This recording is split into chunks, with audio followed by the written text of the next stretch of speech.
Olá, gente! Está começando mais um Flor de Mandacaru podcast. Eu sou a Emily. E eu sou a Thalita. Sejam bem-vindos a mais um episódio. Nossa convidada de hoje é uma empreendedora que iniciou sua jornada pessoal marcada por desafios profundos em sua infância. Após uma experiência traumática que poderia ter silenciado sua criatividade, ela encontrou no crochê uma forma de se reconectar consigo mesma e com o mundo. E hoje, seu nome ecoa não apenas em Maceió, mas em todo o Brasil, como um sinônimo de arte, de inovação e de superação. Seja bem-vinda, Manu! Obrigada, meninas. Manu, é um prazer tê-la aqui conosco. E para começar, eu quero saber um pouco sobre a sua história, o que te motivou a empreender. Então, eu comecei a gostar de moda desde criança. Minha avó costurava e minha mãe era professora, mas também aprendeu a costurar com ela. E aí, eu sempre tive essa coisa criativa dentro de mim, principalmente porque a família da gente não tinha condições, então o pobre sempre é muito criativo, né? E aí, eu queria às vezes uma roupa diferente e tal, vi alguém na novela e como minha mãe não podia comprar, ela ia fazer e eu sempre do lado dela na máquina de costura. Enfim, fui aprendendo. E essa parte criativa sempre teve dentro de mim. E aí, na época também, eu era muito nova e, obviamente, que era uma época que não se podia fazer faculdade de moda, né? Era algo assim, não pode. Tem que ser médico, engenheiro, arquiteto. Fui fazer outra faculdade e depois de um tempo, até justamente durante o período da faculdade, eu fui tendo contato com muitas mulheres e eu costumo dizer que a minha história começa muito mais do que em relação à moda, prioritariamente em relação ao contato com as mulheres. Então, esse convívio com o mundo feminino foi meio que deu origem à marca, a Manu Empreendedora. E como eu comecei a empreender,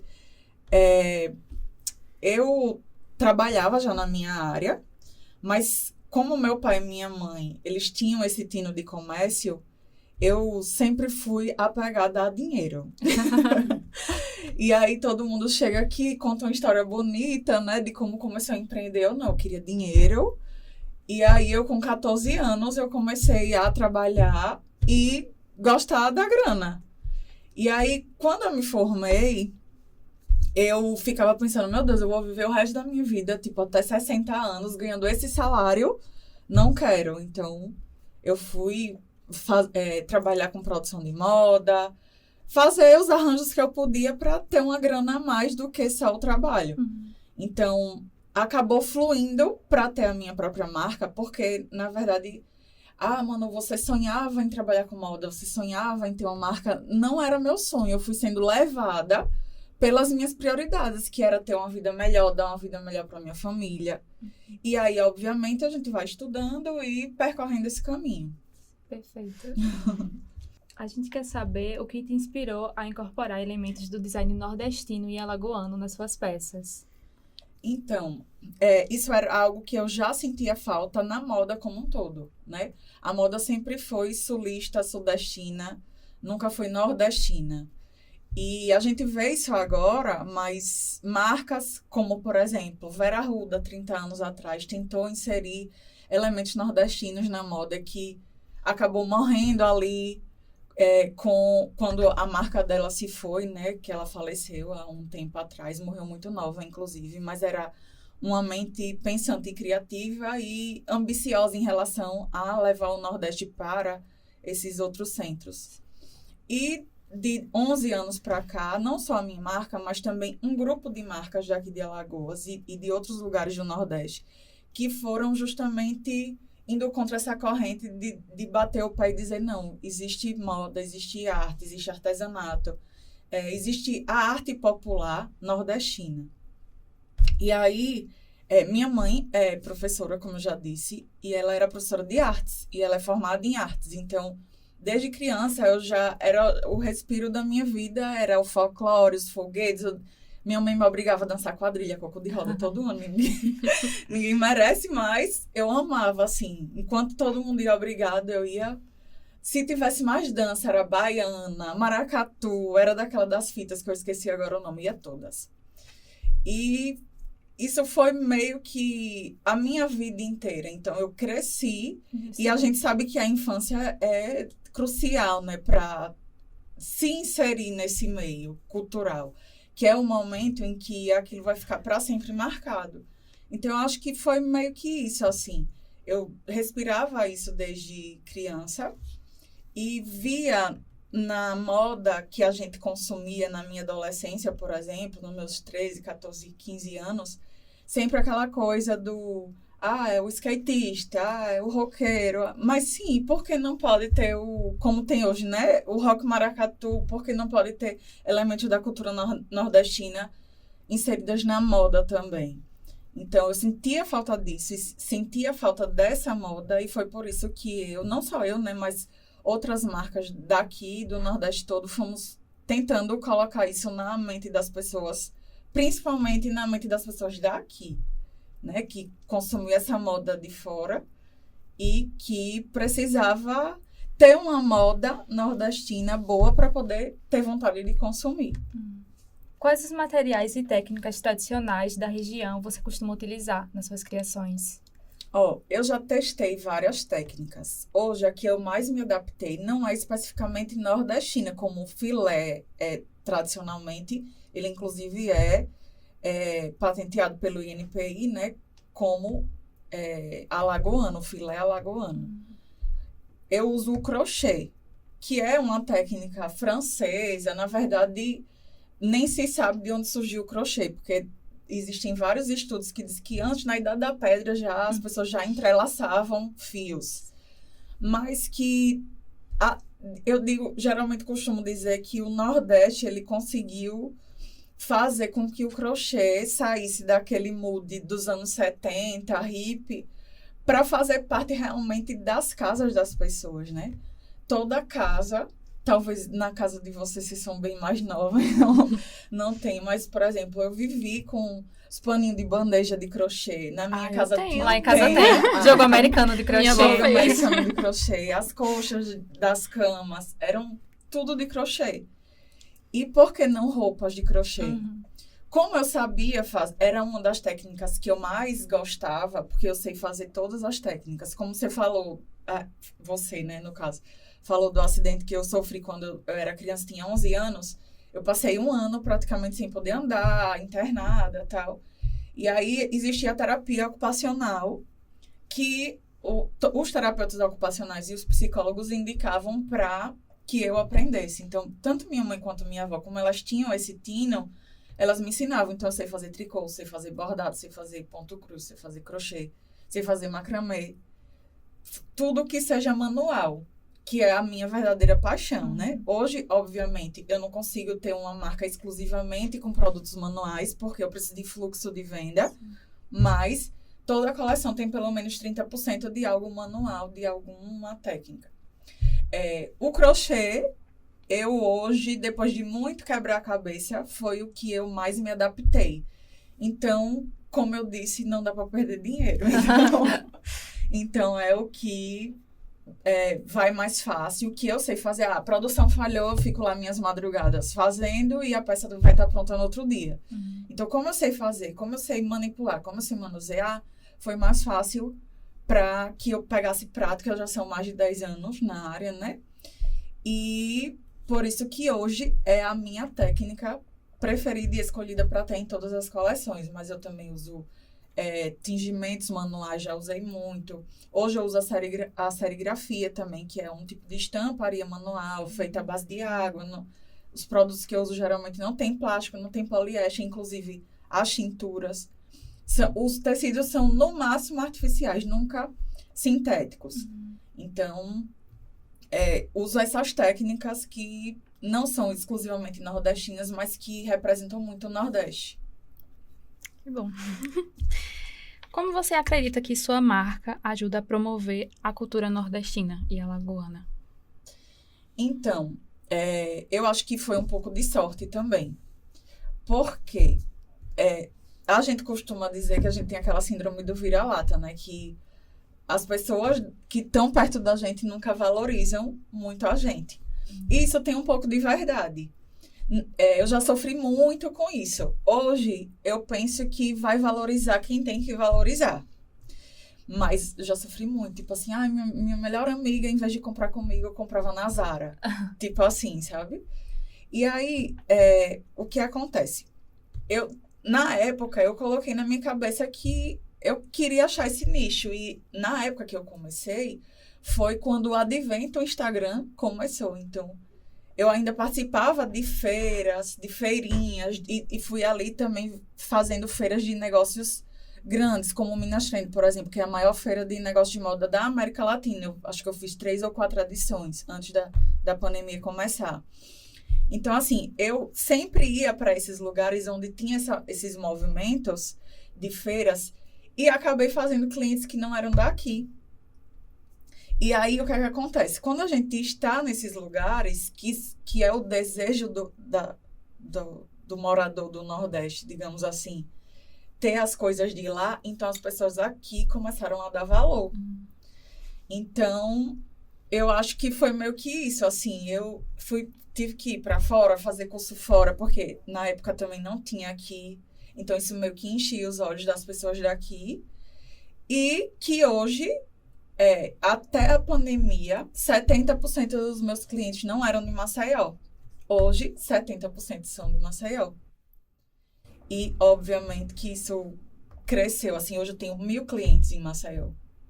E para uma marca pequena como a minha, e para um município que só tem 1 milhão de habitantes, eu costumo dizer que é até muito, né? Então, com essas clientes hoje, eu consigo sobreviver. E viver bem, digamos, de certa forma. Eu lembrei de uma frase que santo de casa, eu acho que é assim. Santo de casa não faz milagre. Isso. Lembrei disso, porque realmente, né, você teve que ir pra fora para as pessoas começarem a olhar pra você. Manu, que faz crochê. Até quando passou a pandemia, que eu mudei totalmente, né? Eu saí do atacado e fui pro varejo. E aí eu pensei, meu Deus, eu não vou conseguir ter cliente aqui. E realmente não tinha. Então, foi o que eu fiz. Eu disse, eu preciso atender. Mesmo que tenha acabado a pandemia e que ainda estava engatinhando essas questões de feiras, preciso pensar numa estratégia para atender as pessoas de fora. Então, eu fui trabalhar com o público turístico.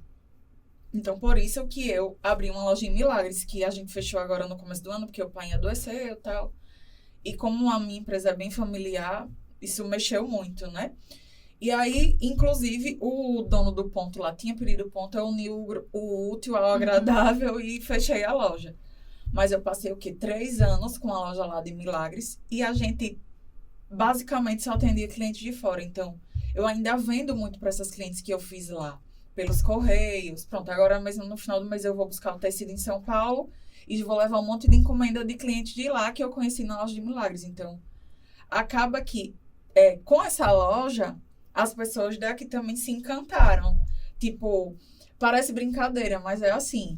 Eu não tenho pai rico, não tenho mãe rica, não tenho marido rico, não ganhei na Mega Sena. E aí, é só na raça mesmo. E parece que as pessoas, elas não acreditam no potencial da gente. E elas não acham que a gente é capaz. E aí, parece que quando vê algo tangível, como uma loja física, né? Algo ali físico, estruturado, diz, poxa, ela conseguiu. Só que aquilo dali já foi, tipo assim, o mínimo para mim. Teve muita coisa por trás para eu conseguir aquilo, né?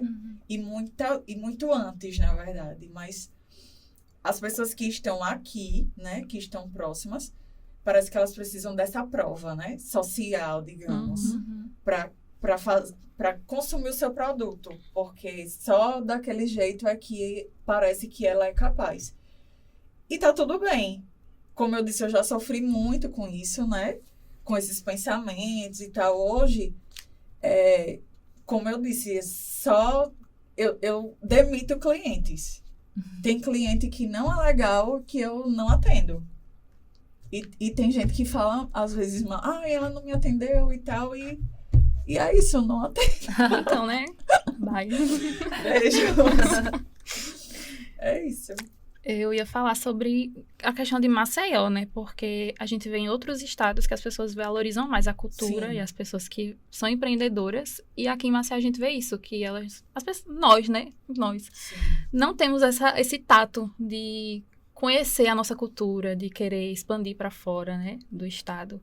E De valorizar, É, né, o produto isso. local. Mas isso é conhecimento mesmo. Que é basicamente, quando a gente conhece, a gente consome, né? A gente gosta. É que a gente não foi acostumado a ter acesso à cultura aqui nordestina, né? Até pra gente estudar, né? Na minha época, que eu era criança mesmo, a gente estuda a cultura brasileira, digamos. eu não me sigo, eu achava um saco às vezes coisas de folclore. Então, Não é? porque não tem o capricho Uhum. que se ensina as outras coisas, né? Ou as que são obrigatórias, digamos, que você tem que estudar de qualquer jeito. Mas é isso, mas é um mundo, assim, encantador e que cada dia mais as pessoas de fora estão valorizando, sabe? Hoje a gente tem arte popular daqui de Maceió, artesãos, vendendo arte a R$ 500 mil, R$ 1 milhão. Um negócio que, esse negócio pitadinho, talhado na madeira, 1 milhão, 800 mil em galerias na Itália, em Paris, enfim. É só estar no lugar certo, com as pessoas valorizando. Se a gente for ficar pensando, eu quero vender para o povo daqui. Não, tem que procurar o público certo. É verdade. Qual é o maior desafio que você enfrentou ao empreender nesse setor aqui em Alagoas? Eu acho que você já quase respondeu. Olha, a gente sendo mulher, a gente já enfrenta todo dia, né? Então, já passei muito perrengue por ser mulher. Inclusive, quando eu acho que eu já aprendi de tudo, já vivi de tudo, aí vem mais uma. E aí, o que é que eu faço? Me afasto, né? E recalculo a rota, enfim. Mas já passei muito perrengue por ser mulher. Já passei muito perrengue por não ser de uma família famosa, rica, sei lá, herdeira aqui de Maceió. Aqui, especificamente, tem muito isso ainda, né? Muita gente ainda vive com esse pensamento de que... E que a gente sabe que é real, né? Que tem mais oportunidades quem tem indicações, quem tem sobrenome. Infelizmente, isso... A gente pensa, porque é só em Maceió. Não é só em Maceió, em todo canto, tá? Em todo lugar é assim. Porém, eu acho que ainda é o pior, o maior problema, que hoje eu não passo mais por isso, porque se eu não conseguir novas clientes, as clientes que eu tenho, elas me mantêm, certo? É realmente essa coisa da valorização do alagoano consumir produto de alagoano. Então, acho que essa é a maior dificuldade. Infelizmente. Infelizmente mesmo. Como você enxerga e entende o empreendedorismo feminino e as dificuldades que as mulheres passam na vida cotidiana? Como eu estava dizendo agora, a gente... É todo dia isso. Então, quando a gente está no meio de negócios, porque hoje eu tenho, digamos, a folga, o conforto de trabalhar no varejo e de não ter muito contato com outras empresas, com outros fornecedores. Eu já tenho os meus fornecedores certos, enfim. Mas quando eu trabalhava no atacado, antes de começar a pandemia, a gente vivia num mundo corporativo que é muito masculino, né? O mundo da indústria, digamos assim, da moda, que é um salve-se quem puder. E a gente sofre muito preconceito. Por exemplo, se você é mulher solteira, tem sempre alguém para dar em cima de você. Ou que você queira fazer daquilo algo para conseguir melhorar. Não julgo, tá? Mas não faço.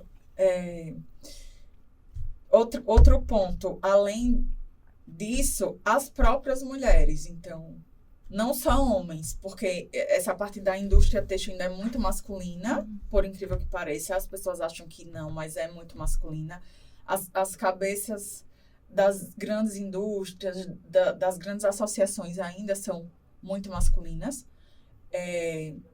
Mas as mulheres, elas também meio que foram ensinadas que trabalhar com moda é você ser um bibelô fashion, né? Então, um exemplo, você chega num lugar lá para ter uma consultoria financeira e o cara acha que o seu dia todo é você postar look do dia. Que você não tem noção do que é um sistema de um RP, nada, sabe? E isso é complicado também. Então, por ser mulher, a gente sofre coisas não só no empreendedorismo, né? No dia a dia, mas para empreender, porque assim, eu acho que quando você tem um salário fixo, por mais que você sofra problemas, você tem ali o seu no final do mês. Além de tudo, você saber que você acorda todo dia desempregado e que você tem que lutar com isso, com esse mundo. Com incerteza, digamos. E com esse mundo machista, que de fato né? E no ramo empreendedor também não fica diferente, é a mesma coisa. A gente lida com homens machistas, mulheres machistas todo dia. Inclusive, é uma coisa que eu batalho muito em relação à percepção que a minha cliente tem sobre ela mesma. Que é, por exemplo, essa roupa não vai ficar legal porque tá muito curta. Essa roupa, eu vou ficar com cara disso e daquilo outro se eu usar essa cor. Sim. Isso daí são barreiras que a gente tem que ir quebrando, né? Na cabeça delas. Isso daí também faz parte do empreendedorismo, a venda, né? E é isso. As dificuldades são muitas e diárias. E por a gente ser mulher, eu acho que é 2 vezes mais do que o homem. Infelizmente. Não quero parecer, assim, desestimuladora, né? Mas é uma realidade. Serve para que as pessoas entendam, né, também, que Sim. Às vezes a pessoa entende que empreendedorismo é só você chegar lá e vai dar tudo certo, mas realmente você tem que entender o que passa por trás, né, de cada situação. Sim. É o essencial. E agora nós temos um quadro aqui no nosso podcast que se chama Se Eu Soubesse Antes, que a gente vai fazer tipo um bate e volta com você. Eu vou começar e a Thalita continua. Um sonho.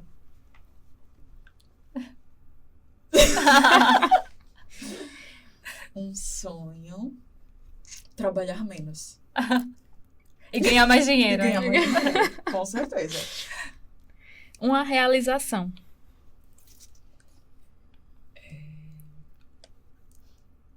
Eu já ia dizer trabalhar menos de novo. Queria estar na praia, né? Deixa eu pensar. Uma realização. Gente, difícil, viu? Vocês me pegaram de surpresa agora. Isso daí é algo que eu gostaria. Ou que eu já fiz. Pode ser algo que você já fez também. Tá. Algo que você se sentiu realizada há 1 ano atrás, 2 anos atrás. Eu acho que, na verdade, todos os dias, a maior realização minha, assim, como empreendedora, que eu acho que é desde quando eu comecei até agora, isso nunca mudou, é saber que eu consigo transformar vidas, sabe? Com o meu trabalho. Então, por exemplo, as pessoas que trabalham comigo, as pessoas que eu posso ajudar e as clientes. Então, eu tenho relatos de clientes que tinham compulsão por compras e melhoraram. Apanhavam do marido e conseguiram se separar. Tinham 60 anos e não sabiam ler. Então, assim, é uma mudança de vida do outro, né? Eu acho que essa é a minha missão. Não apenas vender roupas. Isso. Transformar vidas. Um desafio. Eu acho que o maior desafio é a negligência da venda. Porque a gente tem muita coisa para fazer e sempre, um dia ou outro, a gente negligencia uma vendinha aqui e ali no final do mês. Faz falta, Faz a né? diferença. Então, assim, o maior desafio é conseguir conciliar tudo com a venda, porque tem a parte da empresa como um todo, tem a parte da produção, ainda tem que vender, ainda tem o pós-venda. Eu acho que a venda em si é o maior desafio do empreendedor. Independente, eu acho que da área, é a venda. A venda é o... Se você não conseguiu vender aquilo, volta, rasga a roupa, faz o... Qual conselho você daria para quem deseja começar a empreender? Estudar. Estudar bastante. Eu comecei a empreender e depois eu fui estudar, sabe? Fui fazer curso de moda, fui fazer curso de gestão financeira, fui fazer curso de anatomia do vestuário, modelagem, corte, costura, enfim. Fora essa parte de gestão, da administração, que, como eu sou empreendedora pequena, eu não consigo ter uma equipe que faça, né? Então, sou eu para tudo. Eu empresária. Se eu tivesse que dar um conselho para quem estivesse começando hoje, eu diria, estude antes de começar. Quero abrir empresa, então vá um ano antes, você estuda várias coisas para ver até se é aquilo mesmo que você quer. Estuda mercado, estuda marca, estuda branding, estuda a movimentação do mercado em relação ao consumo. Tudo. É muita coisa para estudar, muita mesmo. Então, e as pessoas só querem começar e acham que vão ganhar dinheiro e não estudam. E faz falta depois. Eu vi outro dia uma reportagem falando que 70% das empresas que são MEI, que é o microempreendedor individual, quebram por falta de conhecimento e de estudo dos empreendedores. E isso é muito grave, né? Porque a gente não tem a cultura de estudar isso na escola, na faculdade. E é o básico, né? E é o básico. Então, estude, só estude. O que você falaria para sua eu do passado?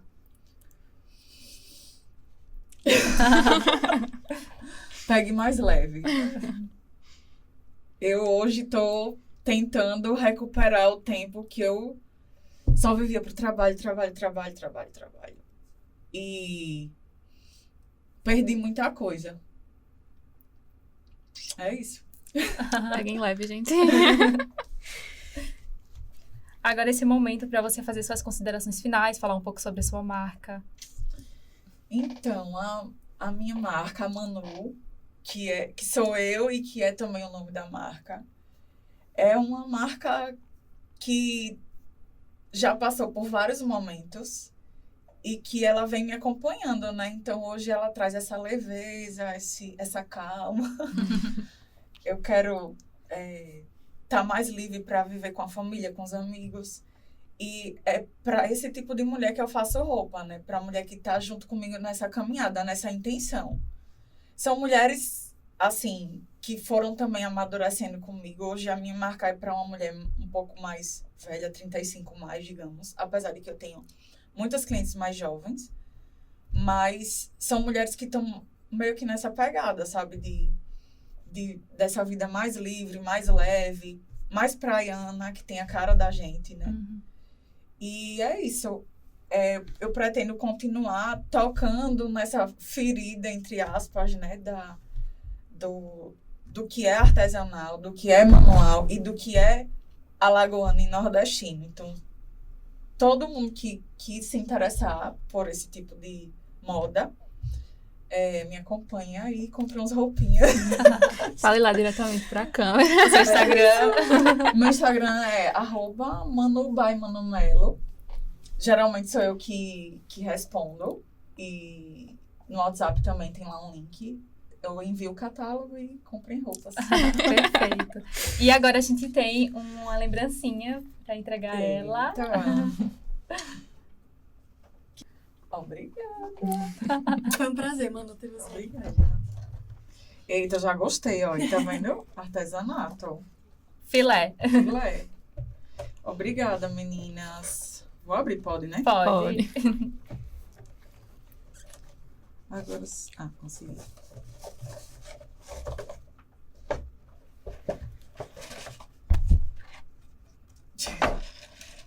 Uma bolsinha de filé. Foi feito por uma empreendedora. Com certeza, né? Uma empreendedora e artesã Isso. maravilhosa. Eu sou muito fã de filé, inclusive pretendo colocar algumas peças que uma artesã que eu conheci esse ano, um presente na minha vida, inclusive, colocar algumas peças dela que ela vai fazer e eu vou tingir nessa coleção agora, que, vou dar o spoiler, vai ter como tema o mito da sereia em Maceió. Que linda. A gente conhece aquela Praia da Sereia. Sim. Tem vários artesãos aqui em Alagoas que faz, né, de madeira as sereias. Então, a gente vai contar uma história louca, pirada e interessante sobre a sereia, essa movimentação da mulher sereia que vive aqui. E é isso. Ai, vai ser ótimo. Tô ansiosa. As fotos dela são lindas. Esperando. Perfeito. É isso, meninas. Obrigada. Muito obrigada por ter aceitado fazer parte desse projeto. E boa sorte, sucesso pra vocês. Obrigada. E é isso, gente.